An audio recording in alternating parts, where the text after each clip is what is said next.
Hi guys, welcome to my channel again. দেখো, চলে আসি নতুন আরেকটা ভিডিও নিয়ে। তো আজকে এই ভিডিওতে আমরা মূলত যে বিষয়টা নিয়ে আলোচনা করব সেটা হচ্ছে অঙ্গনওয়াড়ি কর্মী এবং অঙ্গনওয়াড়ি সহায়িকাদের যে স্মার্টফোনের বা আশাকর্মীদের যে স্মার্টফোনের বিষয়টা উঠে আসছিল।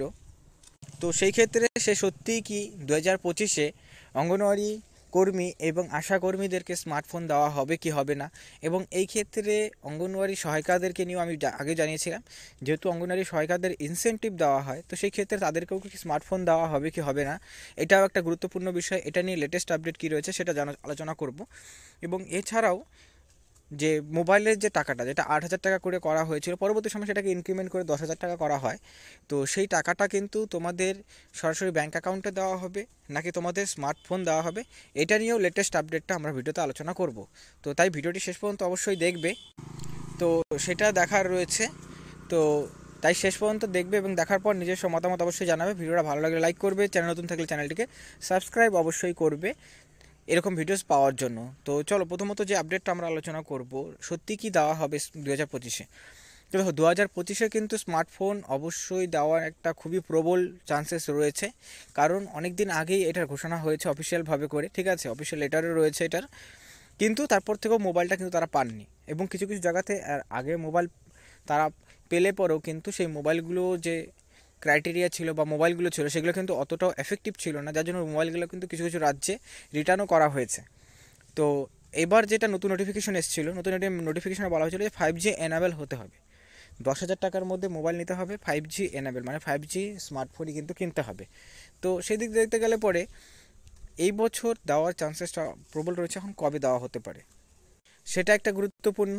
তো দেখো, এবার যে বেসিক্যালি কি ফাইন্যান্সিয়াল ইয়ারের আগে মানে মাসের আগে কিন্তু তোমাদেরকে দেওয়ার চান্সেসটা কম রয়েছে, মানে বেসিক্যালি এপ্রিল মাসে, ঠিক আছে, স্মার্টফোন দেওয়া হলে পরেও কর্মীদেরকে কিন্তু এপ্রিল মাসের আগে স্মার্টফোন দেওয়ার চান্সেসটা অতটাও নেই, ঠিক আছে। যদিও কি না বলা হচ্ছে যে আগেই দেওয়া হবে, কিন্তু ঘোষণা হলে পরেও তোমাদের কিন্তু যে টাকাটা রিলিজ সেটা কিন্তু এপ্রিল মাস থেকেই হবে, কারণ মার্চ মাস কিন্তু ইয়ার এন্ডিং মাস, ঠিক আছে, ফাইন্যান্সিয়াল ইয়ার হিসাবে যদি আমরা দেখি।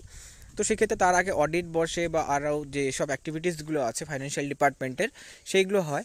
তো সেই দিক দিয়ে দেখতে গেলে পরে কিন্তু এপ্রিল মাসে তোমাদের এই স্মার্টফোনটা পাওয়ার চান্সেসটা অনেকটা প্রবল।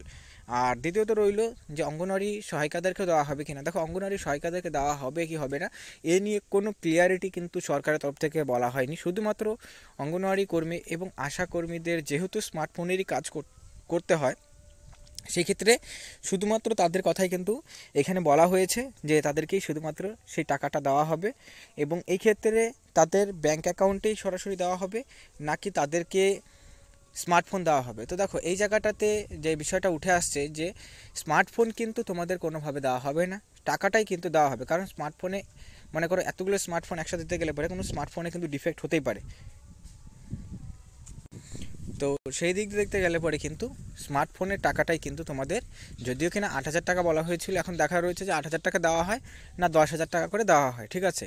তো সেটাই তোমাদের ব্যাঙ্ক অ্যাকাউন্টেই দেওয়া হবে। তার আগে একটা বিষয় অবশ্যই কর্মীদের জিনিসটা উচিত, সেটা হচ্ছে যে তোমাদের যে ডকুমেন্টসগুলো রয়েছে, Aadhaar card, voter card, PAN card এবং তার সাথে সাথে ব্যাংকের বই, সেগুলোর যে তথ্যগুলো সেগুলো কিন্তু অবশ্যই একবার যাচাই করাটা উচিত। কারণ তোমাদের কি হয়েছে, যখন তোমাদের মনে করো স্যালারি অ্যাকাউন্টগুলো সাবমিট করা হয়েছিল তারপর থেকে কিন্তু অনেকেই আছে যারা কিন্তু ডকুমেন্টস চেঞ্জ করেছে, ঠিক আছে।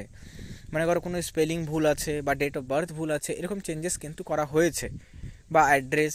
তো এটাকে কিন্তু তোমাদের আপডেট অবশ্যই করা মানে করিয়ে নিতে হবে। আপডেট করা না থাকলে পরে কিন্তু তোমাদের যে টাকাটা সেন্ড করা হবে সেই টাকাটাতে তোমাদের কিন্তু প্রবলেম হতে পারে, ঠিক আছে। তাই যাদের এই সমস্যাগুলো, অবশ্যই যারা এই প্রবলেমগুলো ফেস করতে না চাও তারা কিন্তু যে আপডেট যদি করে থাকো তাহলে সেটা